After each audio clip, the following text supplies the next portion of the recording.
connect natin itong ATS, ilaw, electric fan, TV. At ayun nga mga ka-best buys, magpapadala ulit tayo ng Philking 4200 inverter silent generator, fully automatic kay Sir Michael Obela dyan sa Camarines Norte. So silipin nyo kung ano meron sa ating Philking 4200 at napakabenta nito sa market. May 4,000 watts na maximum power at rated 3,800 watts. Sa power na yan, kaya natin pagganahin yung mga appliances natin tulad ng ilaw, electric fan, TV, wifi, ref, at isama mo pa nga yung aircon. Kahit pa dalawang 1.5 horsepower, kaya natin isabay kasama ng mga nabanggit nating appliances. Meron siyang automatic transfer switch kung saan kusang nabubuhay at kusa na rin namamatay ang ating generator kapag nawala at bumalik yung supply ng ating kuryente. Ito halimbawa yung pinagmumula ng ating mains or yung ating Meralco. May ilaw sa ating bahay, kapag nawala ng kuryente, dapat automatic na mabubuhay yung ating generator para siya ang magsusupply sa ating bahay.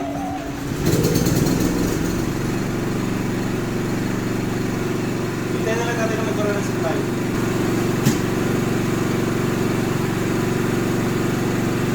Ito naman ang scenario mga ka-best buys, kapag bumalik na yung supply or may kuryente na galing sa ating mains.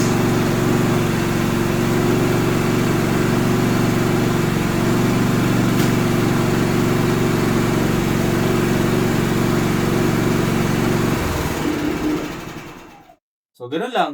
Kapag nawala yung kuryente, dapat mabubuhay yung ating generator para siya yung mag-supply sa ating bahay. At kapag bumalik naman yung kuryente, automatic namang mamamatay yung ating generator to give way para sa power ng ating mains. So, wala ka nang alalahanin pa in the middle of the night, any time of the day, kahit pa yung naiwan sa bahay mo ay mga matatanda, bata, may kapansanan, at nangangailangan ng consistent na supply ng power, you can never go wrong with Philking 4200. So, nagtataka kayo kung paano yung application nito sa real scenario kapag nasa bahay nyo na. So, papakita ko sa inyo kung paano mga ka-best buys. Ito, meron na rin kami set up ng Philking 42 automatic switch. Kapag i-install natin itong ATS, dapat meron tayong breaker sa entrada bago pumasok dito sa ating ATS. Sa other side, kadugtong niyan, dapat meron tayong manual transfer switch or change over switch.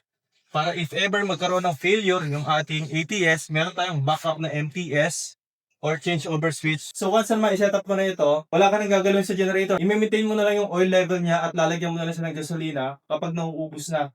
So connect natin itong ATS, output ng generator, loads natin para ma-determine natin kung may supply na ba. Ayan. So ngayon, ito na yung setup kapag may supply or may kuryente galing sa mains. Setup natin yung ATS natin sa automatic. I-release natin yung emergency stop. Ayan.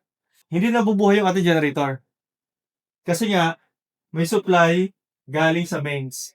So, ang purpose nito, safety na nga ng ating device, ng ating contactor dito sa loob ng ATS. And at the same time, pan-testing na rin sa ating fully automatic function. So, pag binaba natin ito, good as mag-burn out. Ayan, no? Dapat, mag-automatic naman yung ating generator.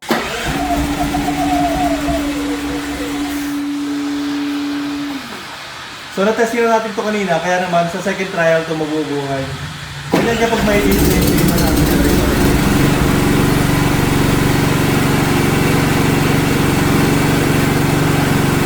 So, hintayin na lang natin magkaroon ng supply dito. Ayan. At ngayon nga na ang pa-power up na sa ating appliances ay generator. Hintayin na lang natin ngayon kung kailan magkakaroon ng supply ang ating mains. So kung mapalitin natin ito, papapasukin natin yung mains. Mag-a-appear dito yung ilaw, ibig sabihin, may kuryente na. At kahit magkasabay-sabay yung generator at yung utility power, hindi yan magkakasalubong. Ayan na, meron ng power. Meron yung generator power. Tingnan niyo yung ating generator, mag-automatic walk na yan.